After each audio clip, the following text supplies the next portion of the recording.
ప్రస్తుతం రాష్ట్రంలో ఎన్నికల వేడి మొదలైంది. మరికొద్ది గంటల్లో ఈ పోలింగ్ స్టార్ట్ అవబోతుంది. పోలింగ్‌కి సంబంధించి ఇంకా కొద్ది గంటలే సమయం ఉన్న నేపథ్యంలో ఓటర్లు తమ ఓటు హక్కును వినియోగించుకునేందుకు సిద్ధంగా ఉన్నారు. అయితే ముఖ్యంగా ఈ నేపథ్యంలో ఎవరైనా తమ ఓటు గల్లంతైనా సరే లేక ఓటు వేయాలని ఓటు వేయడానికి వెళ్ళిన సమయంలో అక్కడ తమ ఓటు ఇదివరకు ఎవరో వేశారని అన్న సంఘటనలో ఎవరైనా ఎదురైతే అలాంటి వారు తమ ఓటును తిరిగి ఏ విధంగా తెచ్చుకోవచ్చు, ఏ విధంగా తమ ఓటు హక్కును వినియోగించుకోవచ్చు అని చెప్పేసి అన్న అంశాలకు సంబంధించి మనకు ఈ సమాచారం తెలపడానికి మనతో పాటు సీనియర్ అడ్వకేట్ మోహన్ కృష్ణ ఉన్నారు. మరిన్ని విషయాలు అడిగి తెలుసుకునే ప్రయత్నం చేద్దాం. నమస్తే అన్న. ముఖ్యంగా మనం ఈ ఎలక్షన్ల సమయంలో చూస్తే చాలా మటుకు కొన్ని అన్ఎక్స్పెక్టెడ్ థింగ్స్ జరుగుతూ ఉంటాయి. ఎవరైతే ఓటర్ లిస్టులో పేరున్నా కూడా అక్కడికి పోలింగ్ బూత్ దగ్గరికి వెళ్ళేసరికి తమ ఓటు ఇదివరకే ఎవరో వినియోగించుకున్నారనే సంఘటనలు కొన్ని ఎదురవుతుంటాయి. ఆ సందర్భంలో ఎలా తిరిగి తమ ఓటును సంపాదించుకోవచ్చు? దీనికి సంబంధించి మనం కాండక్ట్ ఆఫ్ ఎలక్షన్ రూల్స్ 1961లో మనం చూస్తాం. 1961 రూల్స్లో ఏముందంటే రూల్ 42 అండ్ రూల్ 49Pలో మనం రిలవెంట్ ప్రొవిజన్స్ చూస్తాం. సపోజ్ నేను ఉన్నాను, మోహన్ కృష్ణ నా పేరు, నాకు ఓటు ఉంది, ఓ కాన్స్టిట్యున్సీలో ఓటు ఉంది. కానీ నేను ఓటు వేయడానికి వెళ్తే ఎలక్టోరల్ ప్రిసైడింగ్ ఆఫీసర్ నాతో అన్నాడు, ఇంతకుముందే ఈ ఓటు పడింది, ఓటు ఎవరో వేసి వెళ్ళినారు అని చెప్పేసి. సో కన్ఫర్మ్ ఏంటంటే నా ఓటు ఎవడో వచ్చి వేసినాడు, దాన్ని మనం దొంగ ఓటు అంటాం.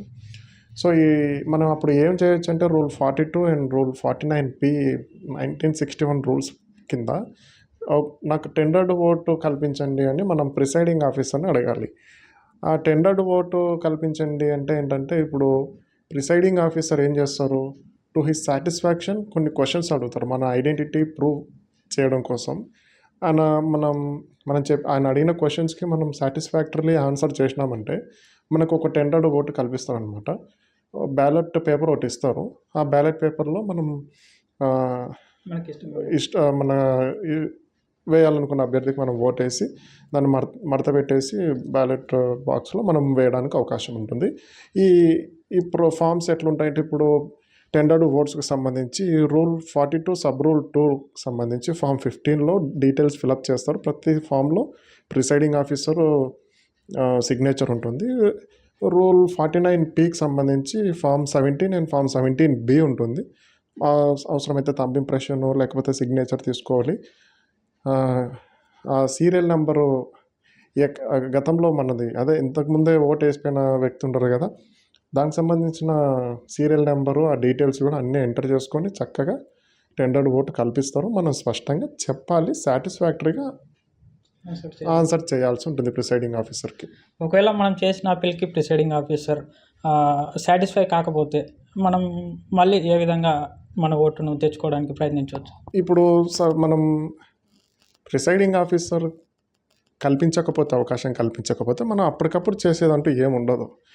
మహా అయితే మనం ఎలక్షన్ కమిషన్ అప్రోచ్ అవుతాము, సుప్రీంకోర్టునో హైకోర్టునో. మనం ఇన్స్పైర్ అయ్యి కొన్ని సినిమాలు రీసెంట్గా వచ్చిన విజయ్ తలపతికి సంబంధించిన మనం మన హక్కు ఉల్లంఘన జరిగిందని చెప్పి మనం ఆ తర్వాత ఏదైనా చేయొచ్చు. కానీ ఇమ్మీడియట్గా మనం తీసుకోవాల్సిన చర్యలు అంటూ మెకానిజం అంటూ ఏం లేదు మనకి. To the satisfaction of presiding ఆఫీసరే ఇదంతా నిర్ణయించబడి ఉంటుంది. తర్వాత నాకు అతను ప్రిసైడింగ్ ఆఫీసర్ కల్పించలేదు election, you better give complaint to the election commission, district election officer, you file a writ petition with high court under 226 32 కింద ఆర్టికల్ 32 కింద సుప్రీంకోర్టులో రిట్ పిటిషన్ ఫైల్ చేసేవచ్చు. ఎందుకంటే మన రైట్ వైలేట్ అయింది కాబట్టి ప్రిసైడింగ్ ఆఫీసర్ పైన కంప్లైంట్ చేయొచ్చు. చాలా స్ట్రిక్ట్ యాక్షన్ అయితే ఉంటుంది. అయితే మనం ఇటీవల చూసుకున్నట్లయితే కొన్ని సోషల్ మీడియాస్లో కానీ సినిమాలో విజయ్ తలపతి సినిమా ఏదైతే ఉందో ఆ సినిమాలో చూపించినట్టుగా 49P యాక్ట్ని ఉపయోగించి మనం ఈ విధంగా మన రాజ్యాంగం కల్పించినటువంటి ఓటు హక్కును వినియోగించుకోవచ్చు అని చెప్పేసి సోషల్ మీడియాలో వైరల్ అవుతూ ఉంది. అది ఎంతవరకు వాస్తవం? నేను ఈ సందర్భంలో అవకాశం వచ్చింది కాబట్టి 2-3 విషయాలు మీ దృష్టికి తీసుకొని రావాలనుకుంటున్నాను. విజయ్ తలపతి సినిమా if I'm not wrong Sarkar అనుకుంటా పేరు. ఆ సర్కార్ సినిమాలో ఏంటంటే అతను ఐడెంటిఫై చేస్తాడు, దొంగ ఓటు అతనిది పడింది అని చెప్పేసి ఐడెంటిఫై చేస్తాడు. మనం గుర్తించాల్సిన విషయం ఏంటంటే ఎలక్షన్ రోజే నువ్వు టెండర్డ్ ఓటు అడగాలి. ఆ సమయంలో అడగాలి, రిలవెంట్ టైంలో అడగాలి. ఎప్పుడో వచ్చి నాది దొంగ ఓటు పడింది కాబట్టి టెండర్డ్ ఓటు కల్పించండి, ఎలక్షన్ పైన స్టే ఇవ్వండి, కౌంటింగ్ పైన స్టే ఇవ్వండి, ప్రమాణ స్వీకారం పైన స్టే ఇవ్వడం అనేది జరగదు. ఖచ్చితంగా ఆ రోజే రిలవెంట్ టైంలోనే వెళ్ళి నా ఓటు దొంగ ఓటు పడింది, నేను టెండర్డ్ ఓటు వేస్తానని చెప్పేసి ప్రిసైడింగ్ ఆఫీసర్ని అడగాలి. సినిమాలో చూపించినంత మిరాకిల్స్ అయితే ఇక్కడ జరగవు. తర్వాత రీసెంట్గా వాట్సాప్లో ఒక చక్కర కొడుతుంది. ఏమంటే ఆ చక్కర్లు కొట్టే న్యూస్ నిజంగా ఆశ్చర్యంగా ఉంది. 14% దొంగ ఓట్లు ఒక నియోజకవర్గంలో పడితే ఆ నియోజకవర్గంలో రీపోలింగ్ పెట్టాలని. Actually there is no such provision in the entire election laws. ఎక్కడ అటువంటి ప్రొవిజన్ లేదు. దయచేసి ఇలాంటివి నమ్మొద్దు. ఎవరైనా సరే ఇంకోటి ఏంటి, ఆధార్ కార్డు చూపించి గతంలో ఉండే ఓటర్ కార్డు ఇలాంటివి ఏదైనా ఐడెంటిటీ చూపించి ఓటు వేయచ్చు అని చెప్పి మనకి ఈ విషయంలో కూడా ఫాల్స్ న్యూస్ స్ప్రెడ్ అవుతుంది. నేను ఆ విషయంలో కూడా చెప్పేది ఏంటంటే, మన పేరు లేటెస్ట్గా ఎలక్షన్ కమిషన్ ఆఫ్ ఇండియా ఏదైతే పబ్లిష్ చేసిందో ఆ ఎలక్టోరల్ రోల్లో, లేటెస్ట్ ఎలక్టోరల్ రోల్లో మన పేరు ఉంటే ఓటర్ స్లిప్ లేకపోయినా ఐడెంటిటీ ప్రూఫ్ చూపించి మనం ఓటు వేయచ్చు. ఎందుకంటే మన ఓటు అక్కడ ఉంటుంది కాబట్టి ఎలక్టోరల్ రోల్లో. అంతేగాని నేను 4-5 దశాబ్దాల నుంచి ఓట్లు వేస్తున్నా, ఈసారి నా దగ్గర ఓటర్ కార్డు లేదు, నా ఎలక్టోరల్ రోల్లో రాలేదు, ఆధార్ కార్డు చూపించి నేను ఓటేస్తానని వాట్సాప్లో ఏదైతే ఫాల్స్ న్యూస్ స్ప్రెడ్ అవుతుందో దాన్ని దయచేసి నమ్మొద్దండి. ఎలక్షన్ కమిషన్ ఆఫ్ ఇండియా ఈ విషయంలో చాలా స్ట్రిక్ట్గా ఉంది, యాక్షన్ కూడా చాలా స్ట్రిక్ట్గా తీసుకుంటుంది. అయితే ఒకవేళ మనం ఎలక్షన్ కోడ్కి సంబంధించి కోడ్ ఉల్లంఘిస్తే ఎలాంటి సెక్షన్ల కింద కేసులు నమోదయ్యే అవకాశాలు ఉన్నాయి? వాళ్ళకి ఎన్ని సంవత్సరాలు జైలు శిక్ష పడే అవకాశం ఉంటుంది? ఇప్పుడు జైలు శిక్షల విషయానికి వస్తే ఒక్కొక్క అఫెన్స్కి ఒక్కొక్కటి మొదటి. పీస్ఫుల్ మేనర్లో ఎలక్షన్ జరగకుండా అడ్డుకుంటే, ఎన్నికల సిబ్బందిని తమ విధులను నిర్వహించకుండా అడ్డుకుంటే 353 కింద పెడతారు. 171A నుంచి నాకు తెలిసి ఎల్లో ఐ వరకు ఉన్నాయి ప్రొవిజన్స్. ఐపీసీలో రిలవెంట్ ప్రొవిజన్స్ కింద బుక్ చేస్తారు. దొంగ ఓటేస్తే ఇంపర్సోనేషన్ కింద.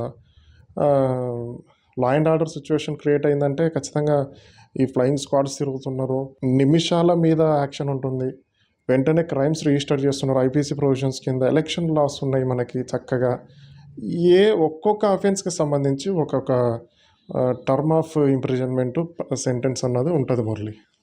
అయితే మనం ముఖ్యంగా చూసుకున్నట్లయితే ఈ ఓటర్ లిస్ట్ ఏదైతే ఉంటుందో, ఓటర్ లిస్టు తయారు చేసి ఫైనల్ చేసేది ఒక జిల్లా ఎన్నికల అధికారికి ఆ పవర్ అనేది ఉంటుంది.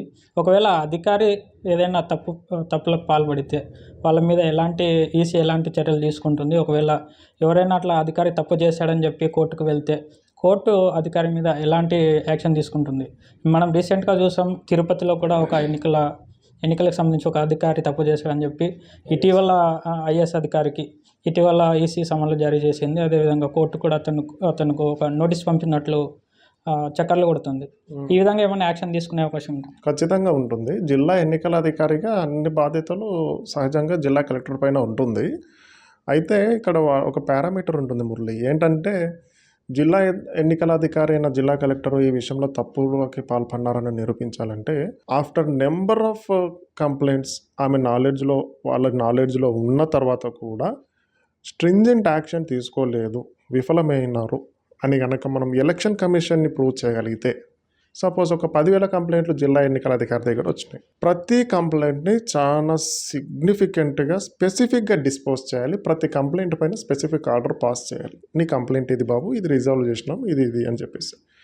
ఎన్ని కంప్లైంట్లు వచ్చినా కూడా ఏ కంప్లైంట్ పైన కూడా స్పెసిఫిక్ యాక్షన్ తీసుకోలేదు, అది స్పీకింగ్ ఆర్డర్స్ పాస్ చేయలేదు, ఎటువంటి రీజనబుల్ ఆర్డర్ పాస్ చేయలేదు. అంటే ఇవన్నీ ప్రూవ్ అయినాయి, కంప్లైంట్లో ఉన్నవన్నీ ప్రూవ్ అయినాయంటే జిల్లా ఎన్నికల అధికారి సహజంగా తన విధులు నిర్వర్తించడంలో ఫెయిల్ అయిపోయినట్టుగా భావించాల్సి వస్తుంది. కాబట్టి ఎన్నికల అధికారి పైన కూడా ఖచ్చితంగా చర్యలు ఉంటుంది. ఒకటి అరా అంటే మనం ఆ జిల్లా ఎన్నికల అధికారి చాలా బిజీగా ఉంటారు కాబట్టి ఒకటి అరా పైన అన్న యాక్షన్ తీసుకోలేదంటే జిల్లా ఎన్నికల అధికారి పైన ఏముండదు. కానీ ఇంత బల్క్ ఒక గంపగుత్తగా ఇన్ని అక్రమాలు జరుగుతున్నా కూడా జిల్లా ఎన్నికల యంత్రాంగము అధికారి విఫలమైతే యాక్షన్ తీసుకోవడంలో ఖచ్చితంగా ఎలక్షన్ కమిషన్ యాక్షన్ తీసుకుంటుంది. రీసెంట్గా తిరుపతి కలెక్టర్ పైన యాక్షన్ తీసుకోవడం మనం చూసినాం. ఎవరిని ఉపేక్షించేదే ఉండదు.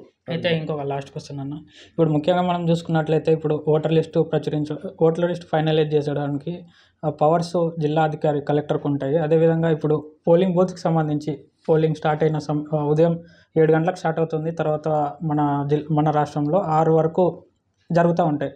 ఈ నేపథ్యంలో ఒకవేళ అక్కడ ఉన్నటువంటి ప్రిసైడింగ్ అధికారి ఏదైనా కొంత అవకతవకలకు పాల్పడి ఏదైనా తప్పులు చేసినట్లయితే వాళ్ళ మీద ఎలాంటి actions on the spot actions తీసుకునే అవకాశాలు ఏమైనా ఉంటాయా ఆ తప్పును నిరూపిస్తే?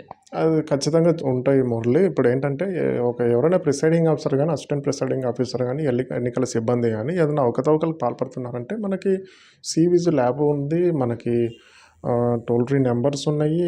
చక్కగా ఇప్పుడు వాట్సాప్ ఉంది. ఆన్లైన్‌లో కంప్లెయింట్స్ చేయొచ్చు. మెయిల్‌లో కంప్లెయింట్స్ చేయొచ్చు. కానీ చాలా డిలిజెంట్‌గా, ప్రాంప్ట్‌గా కంప్లెయింట్ ఫైల్ ఈరోజు ఎన్నికల్లో అవకతవకలు జరిగిన నేను ఎల్లుండి ఫైల్ చేస్తానంటే కాదు. వెంటనే మనం యాక్షన్ తీసుకున్న తర్వాత ఎలక్షన్ కమిషన్ నుంచి, జిల్లా ఎన్నికల యంత్రాంగం నుంచి మనం యాక్షన్ ఎక్స్‌పెక్ట్ చేయాలి. కాబట్టి చాలా ప్రాంప్ట్‌గా, డిలిజెంట్‌గా వెంటనే మనం క్వెషన్ చేయగలగాలి. అక్కడ కొన్ని గ్రామాల్లో సమస్యాత్మకమైన గ్రామాలు ఖచ్చితంగా ఉంటాయి. కాకపోతే వెంటనే యాక్షన్ ఉండకపోవచ్చేమో కానీ, బలవంతంగా రిగ్గింగ్ చేయించడమో, బలవంతంగా ఓట్లు వేయించడం, దొంగ ఓట్లు వేయించడమో కానీ సరైన ఆధారాలు పెట్టుకొని మనం ఫ్యూచర్లో ఫైట్ చేయొచ్చు. ఎంత స్ట్రిక్ట్ యాక్షన్ ఉంటుందో తెలుసా Murali? Presiding officer, assistant presiding officer, ఆ ఎన్నికల సిబ్బంది అసలు ఎందుకు మనం ఈ పని చేసినాము అనవసరంగా అనే స్థాయికి తీసుకొని వచ్చేస్తుంది ఎలక్షన్ కమిషన్. అంత స్ట్రిక్ట్గా ఉంటుంది. అయితే ఫైనల్‌గా మీరు ఒకటి చెప్పండి. రైట్ టు ఓట్ అనేది మన హక్కు. రాజ్యాంగం కల్పించిన హక్కు. ఖచ్చితంగా మనం ఈ ఎన్నికల్లో ఓటు వేసి తీరాలి. మీరు యాజ్ ఏ అడ్వకేట్‌గా మీరు ఏదైనా సూచనలు చేసే అవకాశం ఉందా? చూడండి, నేను అందరికీ, నా ఫ్రెండ్స్‌కి, ఆంధ్రప్రదేశ్, తెలంగాణలో ఉండే అందరూ ఫ్రెండ్స్‌కి నేను చేసే అప్పీల్ ఒక్కటే. మనం ఏదైతే రేపు ఓటు వినియోగించుకోబోతున్నామో దాన్ని, మన ఓటే మన స్వరం, మన ప్రశ్న, మన శక్తి. ఈ ఓటు కోసమే మనం కొన్ని వేల లక్షల మంది మా ఓటు మేము వేసుకుంటాం, మా ప్రభుత్వాలను మేము నెలకొల్పుకుంటామని చెప్పేసి కొన్ని లక్షల మంది ప్రాణ త్యాగం చేస్తే మనకు స్వాతంత్రం వచ్చింది. మన ప్రభుత్వాలు మనం ఏర్పాటు చేసుకుంటున్నాం. ఈరోజు మనం ప్రశ్నించాలన్నా, ఈరోజు నువ్వు ఎదిరించాలన్నా, ఈ ప్రభుత్వాన్ని గద్దె దించాలన్నా, నువ్వు అనుకున్న వాడిని ప్రభుత్వంలోకి తీసుకొచ్చి పెట్టాలన్నా ఈ ఓటే మనకు చాలా ముఖ్యం. ఓటు ఖచ్చితంగా వేయండి. మీకు ఎవ్వరికి ఇష్టం లేకపోతే నోటా కన్నా వేయండి. కానీ అలా బద్ధకస్తుల ఇంట్లో ఉండొద్దండి. నేను చేసే పర్సనల్ రిక్వెస్ట్ ఇదే. మన ప్రజాస్వామ్యంలో మనం బ్రతికున్న పెన్షనర్స్కి నువ్వు ప్రతి సంవత్సరం లివింగ్ సర్టిఫికేట్ చూపించాలి. నువ్వు బ్రతికే ఉన్నావు అని. మనం బ్రతికి ఉన్నావు అని ఎవరు సర్టిఫికేట్ ఇవ్వడు. నిరూపించుకునేది మనకు ఓటు ఒక్కటే. 5 సంవత్సరాలకు వచ్చే ఈ ఓట్ల పండుగలో ప్రతి ఒక్కరు సెలబ్రేట్ చేసుకోండి. ప్రతి ఒక్కరూ ఖచ్చితంగా వెళ్ళి ఓటేయండి. ప్రజాస్వామ్యాన్ని కాపాడండి. మన పెద్దలు గతంలో ఏదైతే ప్రాణత్యాగాలు చేసినారో వాళ్ళని దయచేసి గౌరవించండి. ఓటేసి మంచి ప్రభుత్వాన్ని ఎన్నుకోండి. Thank you. చూస్తున్నారు కదా, మరికొద్ది గంటలే ఈ పోలింగ్కి సంబంధించి సమయం ఉంది.